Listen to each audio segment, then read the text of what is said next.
Shamshabad CCS police ने केपीएचपी police, Madhapur police और Cyberabad commissionerate की हुदूद के तहत नारसिंगी पुलिस के साथ मिलकर राजस्थान से ताल्लुक़ रखने वाली 13 रुकनी शातिर टोली को गिरफ्तार कर लिया, जिन्होंने 4 करोड़ रुपए का यूपीआई फ्रॉड किया है। बजाज इलेक्ट्रॉनिक्स के ज़रिए इन लोगों ने यूपीआई फ्रॉड किया है, जिससे बजाज इलेक्ट्रॉनिक्स को काफ़ी ज़्यादा भारी माली नुकसान पहुंचा है।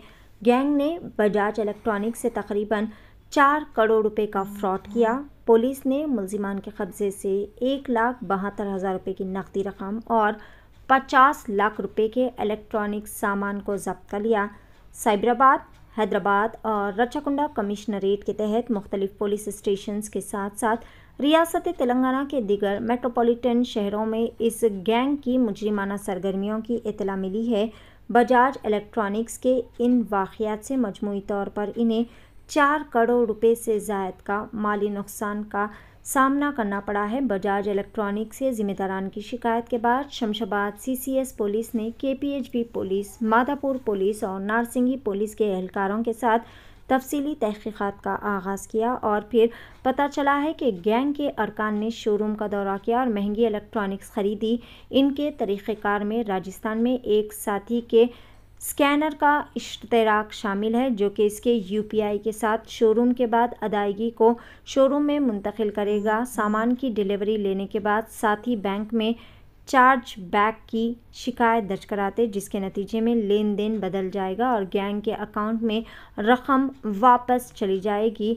इस तरह मुलजिमान ने ताहाल 4 करोड़ रुपए की धोखाधड़ी का इर्तिकाब किया। गिरफ्तार शुदा मुलजिमीन की शिनाख्त सोमराज, सुनील, लकराम, श्रवण, सोमराज, शिवलाल, रमेश, श्रवण, पप्पूराम, श्रवण, राकेश, रमेश, अशोक कुमार के तौर पर की गई है। आइए जानते हैं इस खुसूस में मुकम्मल तफसीलात। पेश है DTV 9। नमस्कारम।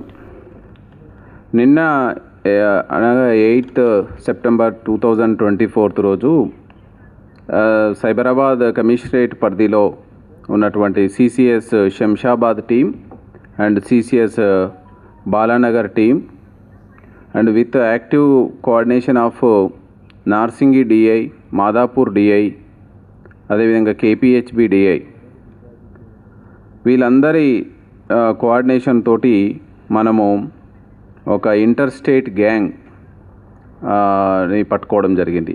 ఈ గ్యాంగ్ యొక్క దొంగతనం చేసే మోడస్ ఆపరెండి ఏంటంటే, వీళ్ళంతా రాజస్థాన్కి చెందినటువంటి అఫెండర్స్ ఒక గ్రూపుగా వచ్చేసి వివిధ ప్రాంతాల్లో, హైదరాబాద్ సిటీలో వివిధ ప్రాంతాల్లో మకాం వేసి మంచి ఎలక్ట్రానిక్స్ గూడ్స్ ఉన్నటువంటి షాపులను టార్గెట్ చేస్తూ, ఎస్పెషల్లీ మన హైదరాబాదు ట్రై సిటీస్లో అంటే హైదరాబాద్ కమిషనరేట్, రాచకొండ కమిషనరేట్, సైబరాబాద్ కమిషనరేట్తో పాటుగా దీనికి నైబరింగ్ ఉన్నటువంటి జిల్లాల పరిధిలో బజాజ్ ఎలక్ట్రానిక్ షోరూమ్స్ని టార్గెట్ చేసుకుంటూ ఈ షోరూమ్లలోకి వీళ్ళు ఒక కస్టమర్గా ఎంట్రీ అయ్యి అందులో విలువైనటువంటి గూడ్స్ని పర్చేజ్ చేసి, ఆ పేమెంట్ విషయానికి వచ్చినప్పుడు యూపీఐ పేమెంట్ స్కానర్ని వీళ్ళు ఫోటో ద్వారా క్లిక్ చేసుకొని వాళ్ళ రాష్ట్రంలో ఉన్నటువంటి వీళ్ళ తోటి అఫెండర్స్కి పంపించి అక్కడి నుంచి యూపీఐ పేమెంట్ చేసుకోవడం జరుగుతుంది. యూపీఐ పేమెంట్ చేసుకున్న తర్వాత ఈ అఫెండర్స్ వీళ్ళు గూడ్స్ని తీసుకొని బయటికి వెళ్ళిన 1-2 డేస్కి అక్కడ రాజస్థాన్లో ఉన్నటువంటి అఫెండర్స్ ఈ యూపీఐ పేమెంట్ అనేది ఫ్రాడ్ పేమెంట్ అని యూపీఐకి కంప్లైంట్ రైజ్ చేయడం జరుగుతుంది. అప్పుడు ఆ యూపీఐ కన్సర్న్ బ్యాంక్కి ఒక మెయిల్ ద్వారా ఇష్యూ రైజ్ చేసి ఈ అమౌంట్ని మళ్ళీ ఛార్జ్ బ్యాక్ తీసుకోవడం జరుగుతుంది.